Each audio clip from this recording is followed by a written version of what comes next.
This is hour 2 of Areva Martin in real time, and this is the hour where we go a little deeper, where we dig behind the headlines and bring you those stories that people are talking about. Well, I've been talking about my Battleground state tour. I have been away from California for the last week and a half, hitting the roads, going into the Battleground states, into popular cities, talking to voters. Kicked off in Phoenix, Arizona, went to Nevada, went to Las Vegas, Nevada. Last night was in the great state of Wisconsin, in Milwaukee. And today I'm broadcasting live from Detroit, Michigan. I will be out knocking doors in Detroit tomorrow and will be engaging with Michigan voters at a voter engagement event that's happening at a cafe owned by African Americans in the city of Detroit called In Harmony. If you haven't already registered to join me and local elected officials, community leaders, and activists, make sure you do so. Go to my website, arevamartin.com. You can sign up. This is a free event open to the public. We're going to have some spirited conversations about what's happening on the ground here in Michigan. And of course, like any Black event, there's going to be some great music, going to be some good food, and some complimentary drinks. So make sure you go to my page and register. We'd love to see you. In this hour, I'm going to be joined by Norman Clement. He is the founder of Detroit Change Initiative. This is a voter registration and engagement organization that he founded in his kitchen of his home in 2017. Also, Reverend Lennox Yearwood is with me. He's the president and CEO of the Hip Hop Caucus. He is a surrogate for the Harris Walls campaign. And Michael Imhotep is here. He's a historian, scholar, host of the African History Network. He is a Detroit activist. He's going to be joining me tomorrow night. I had an opportunity to join him on his radio show on Friday to talk about some of the issues that are motivating Michigan voters. So when we come forward, we're going to talk about young male voters, going to talk about Black male voters in general, and some of the issues that are driving the voters in Michigan, Wisconsin, and Pennsylvania, that blue wall. Is there a chance the three blue wall states that have voted or elected led to the election of 2 Democratic presidents might not break for Kamala Harris in this election cycle? Stay with us, KBLA Talk 1580. We are back, and I am broadcasting live from the great state of Michigan. I'm actually in Detroit, Michigan, for the 4th stop of my 7-state Battleground tour. I've been to Nevada, I've been to Arizona, Wisconsin, and now in the great state of Michigan. And joining me to talk about what's going on in Michigan, one of the critical battleground states that Kamala Harris and Tim Walz need in order to win this election. Reverend Lennox Yearwood is here. He's a surrogate for the campaign. He's the president and CEO of the Hip Hop Caucus. Michael Imhotep is here. He's a local meaning Detroit, radio personality, a scholar and a historian. And Norman Clement is here. He's also a local Detroit activist. He's a voter organizer, voter engagement. He's been on the ground in Michigan. Norman, let me start with you. What are you hearing from the voters that you're talking to? Thank you for having me on the show. So far, we've been at every early polling location since Saturday. What we're hearing is voters are excited. They're out to vote. They're ready to vote. We also talked to Black men in extension since last year about their issues with politics and our policy. You have some, but we're not seeing that on the ground. We're seeing brothers, most of our brothers went into protection of Black women. They're supporting Black women. And you might have some nation of folks that are going out supporting Donald Trump. But also, when you hit them with facts, they're finding ways to say, well, what about this? What about this? You keep it within facts. At some point, just like the sister you had on your show, my hands are off. You know the facts. You know what's going on. You know what's at risk. You're deciding that because the issues are underlying issues outside of politics that you're voting against this woman. Just call it what it is. You're mad that the woman that you want didn't want you, so a vote for Donald Trump will be both vote against her. Let's keep it a buck. This is what we're hearing out here. This is what it is. When you come with truth, when you come with facts, they find other underlying reasons why not to support this woman. And in fact, that same notion did not come when you supported a white woman 2 years ago running for governor. And so we're seeing on so this notion of there's some underlying issues that are going on. At that same time, we are pushing out there to get out the vote. Our youth vote is tremendous right now. our first rally at the Pistons Land, we had over 800,000 people voted at the central clerk's office. Right now, absentee ballot in Detroit, out of 101,000 votes, over 65,000 votes ballots have been returned. That's just the mail. We're not talking about the drop boxes. Right. And today we were at Clark Park. We had an event there, getting out the vote, and it was steady. Steady people are happy about the early voting process. So I'm no longer looking at the polls. I'm no longer talking to brothers who are gone. I'm talking about folks who are on the ground, who do this work every single day on a daily basis, that people are coming out to vote. That's what we're talking to. That is so encouraging, Norman, because you heard me ask, what happened to Black men looking out for Black women the way we've looked out for Black men throughout history? So Black men voting against their best interest and voting against the best interest of Black women is still very puzzling to me. I'm glad to hear you also say the youth vote is strong. Let me ask you, Reverend Yearwood, you are president, Hip Hop Caucus. Presumably you are out talking to a lot of young voters. What are you hearing from those young voters? I mean, I think for many of these young voters, they realize the stakes. And for many of them, they are saying that issues of economic justice, issues of women's rights, issues of climate justice are clear for them. They're in a position now where they're saying if it's bad in 2024, where we're having wildfires, droughts, we're having Hurricane Helene and Hurricane Milton, the weather in Phoenix, Arizona has tapped over 100 degrees. A lot of young folks are saying if it's bad now in 2024 and I'm 20, then when I'm 60, 40 years from now, what does this look like? And how can we have someone who wants to be president at this critical time, who actually is denying of the climate, denying of the issues of how we can build wealth in our communities, denying of the issues of creating this, just a spirit of just, I mean, this is a spirit of anger, a spirit of the other. I mean, and I think this generation wants to break through that. So they, I think more than anything, there's a group. I mean, you can teach racism, you can teach misogyny. I mean, obviously, so there are those who are doing that. But I think that there's an excitement, and there's an excitement for those who understand the stakes for their generation. And they're saying, honestly, that a lot of the older people won't be around. In essence, well, older to them might be 25. So you know what I mean? They're saying 50 years from now. I mean, 50 years from now, when they're in their 60s or their 70s, or they're 78. A lot of the people we talk about now won't be around, and so, but their policies will be, and they understand either you shape policy or policy shapes you. And so they're understanding that this is an election, not only for the present, but for the future. And let me ask you, Michael, the vulgarity, the vile nature of how Donald Trump is now campaigning. I mean, he's been unhinged. We've seen it since he's been on the scene, but he's really, I mean, he's just letting loose. I mean, using profanity, using racial slurs, racial epithets, playing into racial stereotypes, talking smack about Detroit. Yes. Is any of this, I mean, people are hearing this, right? I don't think most folks want a president that uses that kind of language. There is this kind of strong man, machismo, prototype that's out there. And I guess that's why he's going on Joe Rogan, Donald Trump is, because he's trying to appeal to those, those bros, I guess. But do you see amongst your listeners and, the folks you're interacting with, that is resonating with voters? Hey, Areva, it's good to see you. I just wrapped up with the AKAs here in Detroit. They had a forum dealing with Project 2025. So I had to race home to be on the air with you.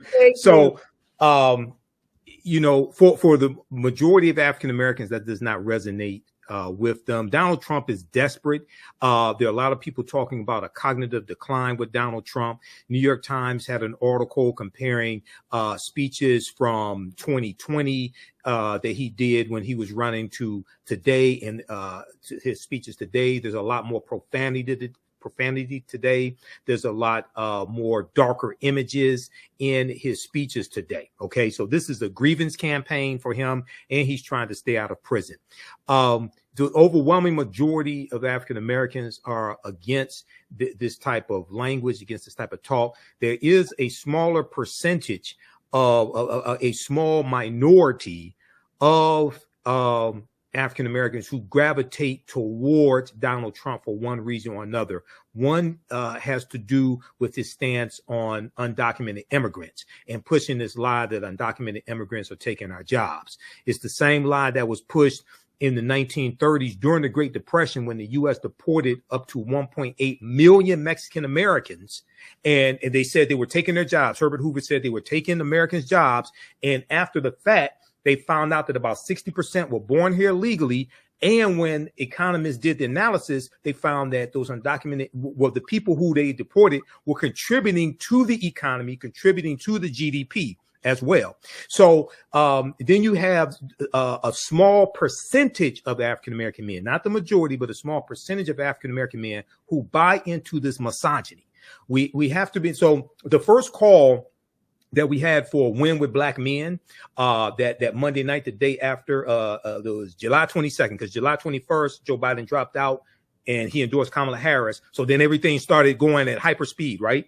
That first call that we had for win with black men, we talked about that we're going to have to go out here and talk to these brothers, some of them, the small percentage, who will have some misogynist views. And we have to be honest that we're dealing with a white male patriarchal society that has projected this misogyny, and some African-American men have been indoctrinated with it to varying degrees, but that's not the majority of us. Okay. But there's an excitement on the ground. Obama was here today. We know, in Metro Detroit, Vice President Kamala Harris was here yesterday with Liz Cheney, former Representative Liz Cheney.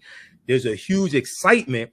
And now, October 19th, Saturday, October 19th, early voting started here in Michigan. So now we're transitioning from that excitement to actually voting. November 5th is not election day. That's the last day you can vote. In many states, you can vote now. No, it's so important. There was a special last night that Anderson Cooper did on union workers in Michigan. And Norman, they had black members on from unions, and there was a black man who said that immigrants were taking jobs, and we know that's a talking point that Donald Trump likes to push. That's a narrative that he pushes, and other Republicans have been pushing that narrative. Have you heard that parroted back to you as you and your organization has been out on the ground in Michigan? Have you heard folks raise immigration and the role of immigration as it relates to black jobs and the economy? Yeah, now we raise that issue. When we hear that, now we always go back. So what job are they taking? They're just taking jobs. So what job are they taking from you? We have to be real specific about what job are they taking. Yeah, we were in Milwaukee. Kim Whitley, actress, comedian, yesterday, door knocking. We met two black guys, and he raised that point. And I live in California, so I said to him, "Do you want to go pick strawberries?" I said, "Do you know any black men? Do you have any friends that want to work on a farm picking lettuce and produce? Do you understand that the immigrants provide the labor that produces the groceries, the food, the fruits, the vegetables that we eat?" And he said to me, and both of us lying, "Oh yeah, I know some brothers that'll do that." Now and I know. Nobody's picking strawberries. I said, you gonna go in the hot sun, make about $10 an hour, if that, live in a shack the way immigrants live, and that's the job you're fighting. That's the job you telling me that you're fighting for. So we knew he wasn't being genuine. He was disingenuous. He had gotten backed into a corner because all of his so-called facts were debunked because they weren't facts to begin with.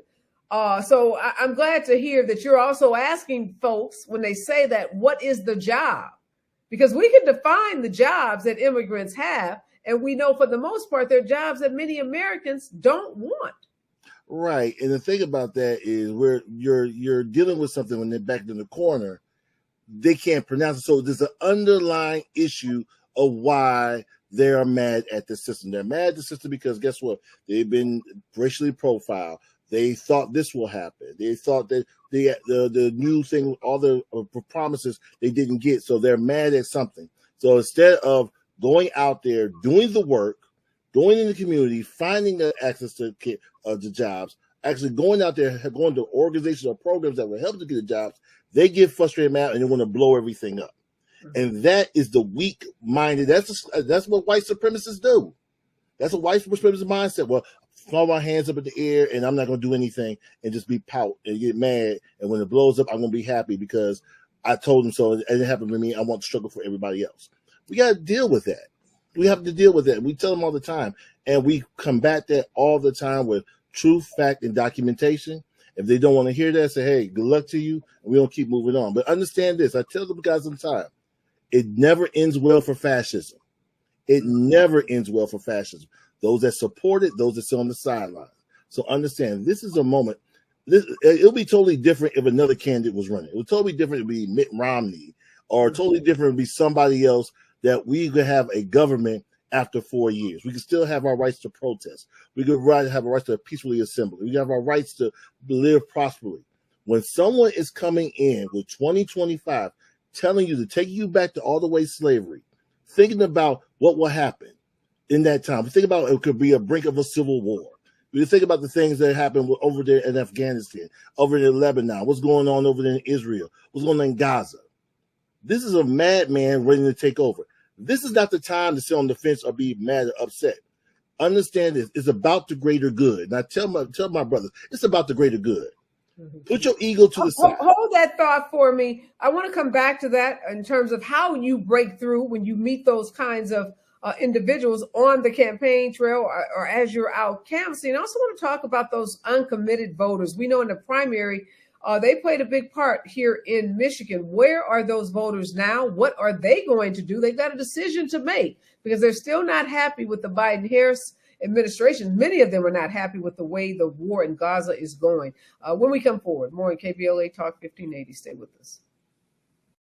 Broadcasting live from Detroit, Michigan, one of the battleground states. The vice president, as well as Donald Trump, have been spending a lot of time in Michigan, in Wisconsin, in Pennsylvania, Arizona, Nevada, North Carolina, Georgia. Those 7 battleground states have been inundated with the candidates and with their surrogates because we are just 14 days away from the most consequential election of our lifetime.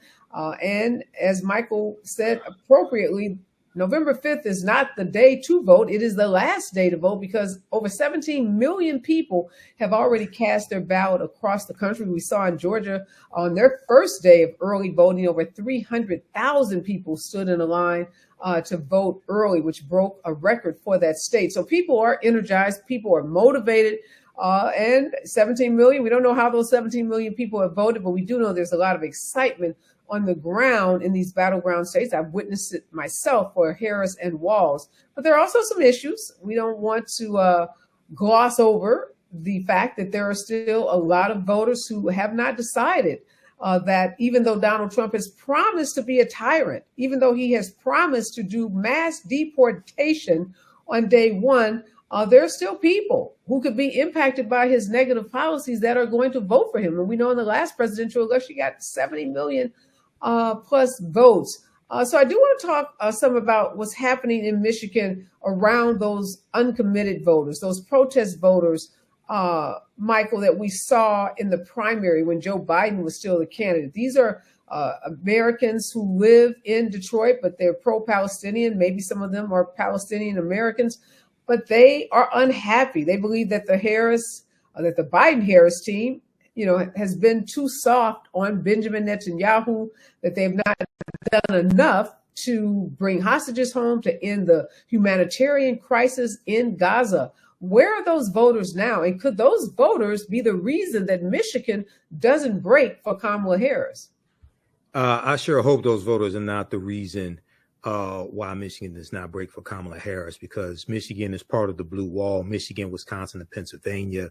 So I know you have had I've been watching local news stories, and you've had some of some Arab American groups who realize that they need to support Vice President Kamala Harris. Some haven't realized that, but you're seeing some starting to break for her, and because she's striking a different tone than Biden. Okay.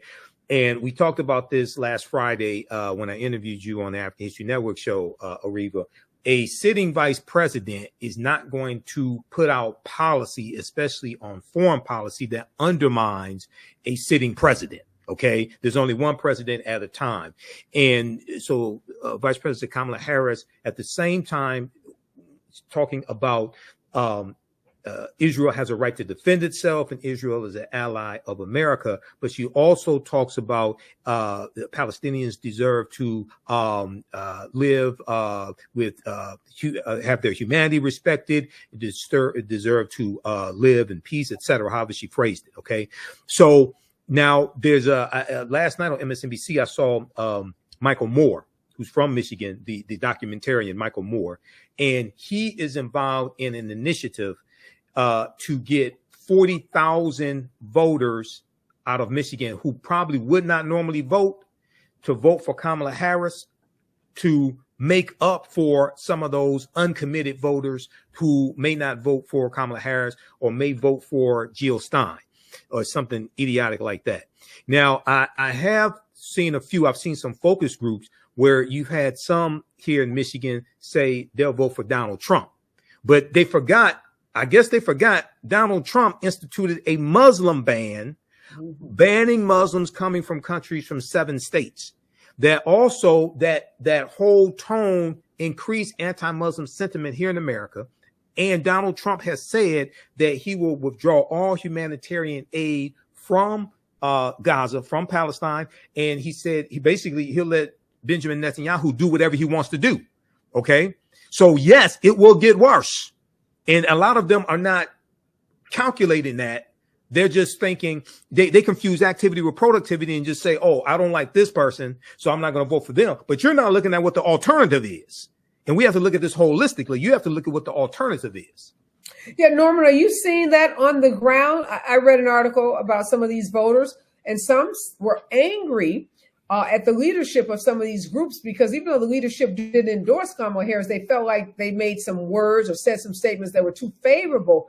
And one took the position that we should risk letting the Democrats lose, that would be a part of their strategy. And they said by doing that, by being that decisive losing voting, being that block that causes the Democrats to lose, would put them in a position where the Democrats would have to come to them, and then they would get the demands that they want and be ready in 4 years to support the Democrats. Now, not saying it's logical, but that was the thinking of one of these Arab Americans in Michigan about why they should continue to hold out their vote and not vote for Kamala Harris. What are you hearing on the streets about this issue of these uncommitted voters? I hear 2 things. One, the one thing I do hear, I hear sentiment on that to hold the vote. From the other Arab communities that are against that says that's the most selfish thing. It's easy to say that from your comfort of your home. Because understand this, to hold your vote and wait for another 4 years under a dictatorship, that's never going to happen. If the man wins, there is no 26. That means more Gazans will die, more Lebanese will die, more Iranians will die. It's going to be a war. That's a selfish put because you don't have an answer. It's about doing the work. And some of that same protester, I ask those protesters. So I understand you're protesting at the Democratic Party. I never see you at the Trump rally where I'm out there protesting. I never see them at a Trump rally. So I always pose that question: why are you not going to the Trump rallies? Who can? What did they say? No. Well, we're here. I said, why are you not at the Trump rally? I'm going to the Trump rally. We're protesting right now. We're going to that rally. Come with us. They never show up. And so the thing is that right now you got there's a lot of people on the ground that are organizing with the Palestinian community in Dearborn. They're doing the work. They're working with Rashida out there. They're doing the work. Michigan United is one of those groups. They're on the ground doing the work, talking to those folks, understanding you don't like the policy now. She's the sitting vice president. She cannot undermine the president. she has a policy on that. And so those things are happening right now. They're doing back on the back end, but they're doing the work. They're going on the doors to doors. That is happening right now. Like I said, Detroit outreach right now, and the ballots are coming back in. The excitement's going in is over 65,000 as of this morning. We're probably going to hear about 80,000 probably by the end of this week. And I'll be surprised. I think we'll get 100,000 probably by the time of early voting ends. And that's what's going to be happening with the absentee ballot voting right now. The folks are doing the work. It's not being publicized. We're just listening to the loud echo chambers here and there. And sometimes I think the news is looking for those echo chambers and not going out and really talking to people on the ground. Yeah, and let me ask you this, Reverend Yearwood, because young people, they were the ones on these college campuses last semester who were shutting these schools down, who were sitting in. Many got arrested. Many weren't able to graduate. So we know how passionate the issue of this war, how passionate young people have been about it. And I met a young man in Tempe on my tour who said he was voting for Jill Stein. And he said it was solely because of the war. He called Joe Biden Genocide Joe. He said Kamala Harris, of course, was as complicit in the decisions of Joe Biden. And, they have this theory that she's in the room, that she should have some influence. You can't tell them what Norman and Michael just said about the role of the vice president and how the vice president doesn't have the authority to override anything the president says. They don't want to hear that. But what are you hearing with young people who have been out on the front lines, like I said, on these college campuses, and now they've got to make a decision? So the first thing is that, people should recognize that for young people, their voices are valid for wanting genocide anywhere not to happen. In the Congo, in Haiti, in Palestine. That's a good thing. We don't want a generation of young people who actually don't want or don't grieve when they see an injustice. The thing with that, though, I think which is so important is the fact of the matter that we also need young people to understand how democracy works and how politics works. And so you mentioned it quite well, and the other guest mentioned it. It's about access. And so if you have an administration and their cabinet, their Department of Defense, their Secretary of State, those who work overseas, and you don't have access to those policies or to those jobs or even to be in those arenas, then that's one of the key things here. I think people misunderstand that the federal government is not just for one person. People thought it was with Joe Biden. Now it's with Kamala Harris. It's literally all these agencies that have an impact. And for us, we want young people to understand how important it is to understand the Department of Agriculture, who just ensured that Black farmers were able to be repaid for the injustice they received for many years, or the Department of Interior that is led by an indigenous woman who is ensuring that the land that was taken from many of those communities can be given back or can be shared in a way that is honorable to those communities. Or the Environmental Protection Agency, which is run by a Black man who went to an HBCU, Michael Regan, who's ensuring initiatives like Justice 40, meaning that 40% of the things that are paid must also go to vulnerable communities. I can go on. The Department of Commerce, Department of Transportation, which has a huge impact for hip hop. Those highways that were built through our community that literally created hip hop in the beginning from the Bronx Causeway, making sure, looking at the pollution, looking at the redlining, you have to have people in these positions. So I agree. The Black man who runs the Department of Defense is an important entity, so that we have access to those conversations. But if we're just yelling from the outside and don't have an inside-outside strategy, not understanding how legislation actually works, we're doing a disservice to our community. So I do think that this election has shown that we have a long way to go as far as educating our community and ensuring a political education process starts literally the day after this election. That we have to get back to educating our community about what the federal government, how it works, the state government, the local government, why the city council is critical, why the judges you're voting for are important. I mean, all these things are critical because we can't be just outside complaining and not actually changing policy. Yeah, I talk a lot on my tour about the Department of Justice as a civil rights lawyer, really trying to make young people understand that all that they were in those streets protesting about after George Floyd, after Trayvon Martin, after Breonna Taylor, all of that goes away because Trump, under the one Trump administration, he pretty much eviscerated the civil rights division of the Department of Justice, and he's pretty much promised to do away with it, the Department of Justice altogether, except to use it to prosecute his enemies. The Department of Justice, as we know it, will probably no longer exist. He talks about giving police officers immunity.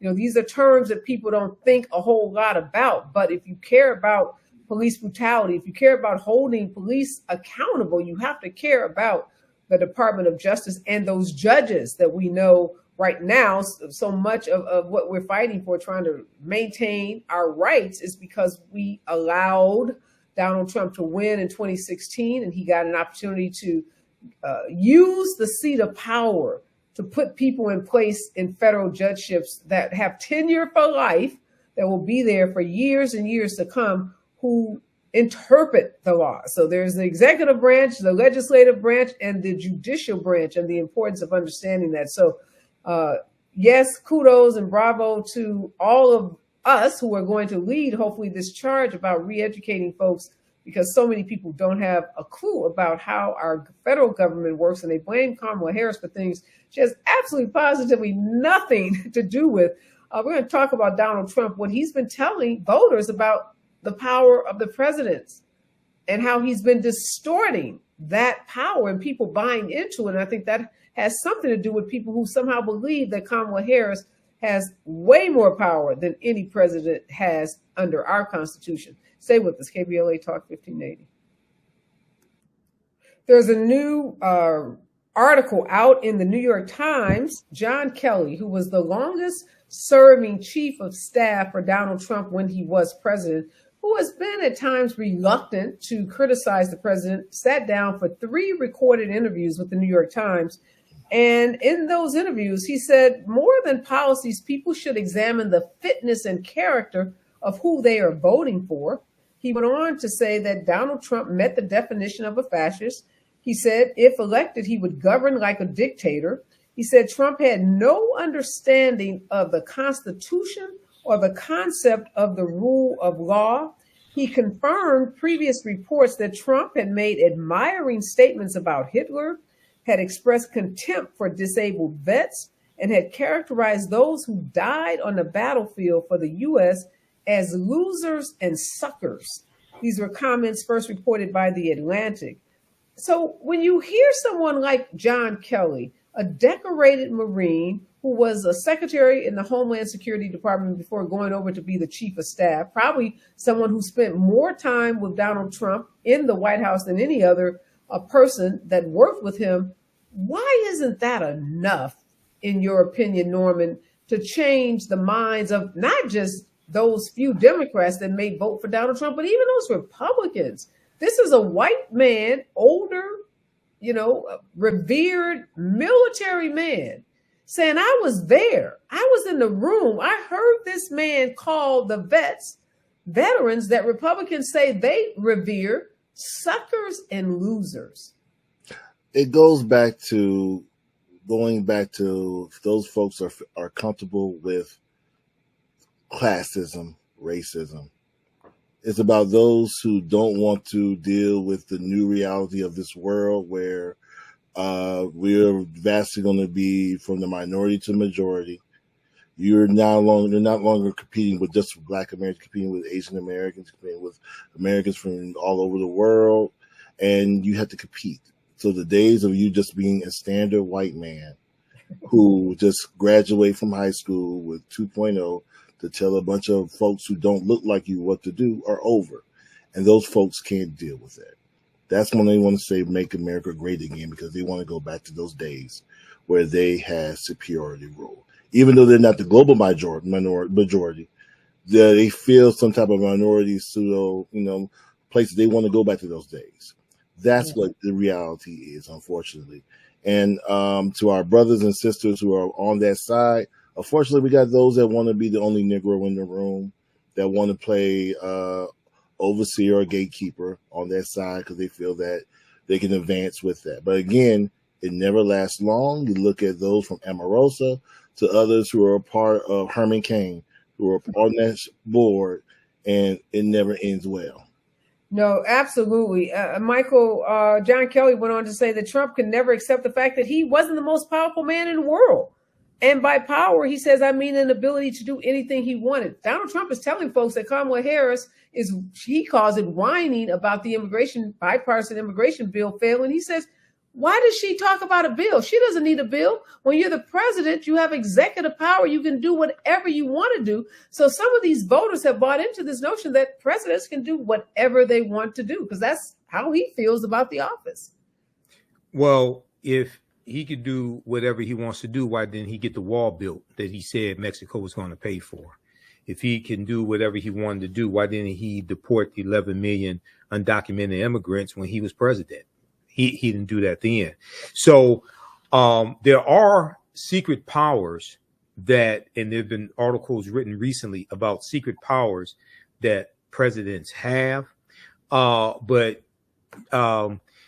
if you, with Project 2025, this 922-page agenda, what it is going to do is federalize a lot of policies that have been put in place at the local level, and is going to give more power to the president. We just saw the Supreme Court make a move and empower the courts, and also with the overturn the Chevron decision, but also in a ruling that a president is basically immune from prosecution if they are carrying out their duties. Okay, if they are carrying out their presidential duties. Now, it can be a great line between presidential duties and non-presidential duties. Michael, I'm sorry, we've run out of time. I need you to hold that thought. Anybody wants to hear what Michael has to say on this topic, join us tomorrow night, Wednesday. We're in Detroit, Michigan. We're going to be at the In Harmony Cafe on Dexter Avenue. You can go to my website, arevamartin.com, and sign up to join us. We're going to continue this conversation. We're inviting all of Detroit out because these are critical issues and critical topics, and we want to make sure people have good information as they are going to the polls. Thank you so much to all of my panelists for joining me. What an insightful conversation. Stick around. There's more to come on KBLA Talk 1580 when we come forward.